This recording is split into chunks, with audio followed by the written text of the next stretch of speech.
That's a time where she needs to be cared for, protected, taken care of. But over a period of time, somebody makes this a discriminatory process. We are born from that. If that is impure, our very birth is impure and the creation is impure.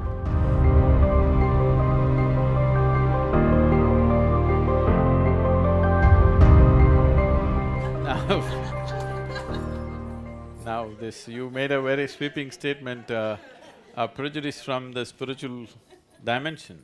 I want you to understand, spiritually, there is no mention of menstrual cycles anywhere because spiritually you cannot have menstrual cycles. Only physiologically you can have, okay?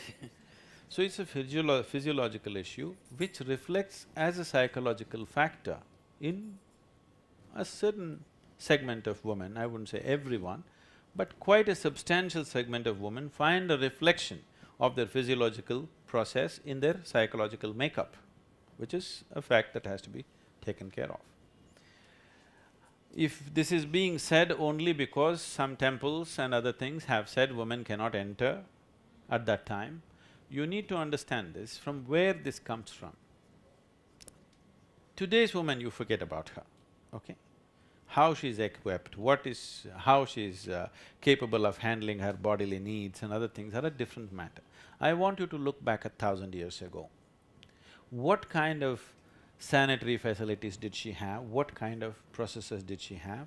So, there could be issues about that, isn't it? It's only for that reason, they said, and above all, you need to understand the level of physical activity for a normal woman in those days. Cooking for 15, 20 people, taking care of the cows, taking care of the children, everything is hers. It's a tremendous amount of physical activity. So, the woman who is going through a certain process of her cycle, she gets 3 days, 4 days break from everything. Isn't that a wonderful thing?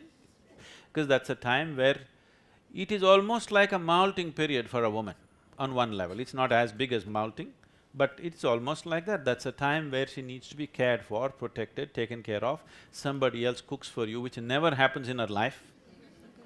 Every day she cooks. For those 4 days, somebody else cooks for her, somebody else serves her food. She sits alone by herself, she meditates, she sings, she does prayer. Isn't this a good way of doing things, I'm asking? Do not consider this as today's life. Look back 1,000 years ago when these things were made. It was a very good way of protecting our women. But over a period of time, somebody makes this a discriminatory process. A woman should not come here, should not come there. That is just out of ignorance, certain things happen. It has nothing to do with the spiritual world, because if my mother did not have menstrual cycles, I wouldn't be born, okay? Yes or no? We are born from that. If that is impure, our very birth is impure and the creation is impure. It's a ridiculous thought even to think like that. It is not because of purity and impurity this has come. It has come for practical reasons. Even today, I meet thousands of women who suffer a lot at that time because they still have to go to work, they still have to deal with everything. There are many of them who are on medication at that time just to keep their psychological balance. They would definitely enjoy rest. They would definitely enjoy a little bit of seclusion from everything that they are doing. But thinking it is pure, impure question is coming in a very rudimentary mind. It is no fundamental sense about life.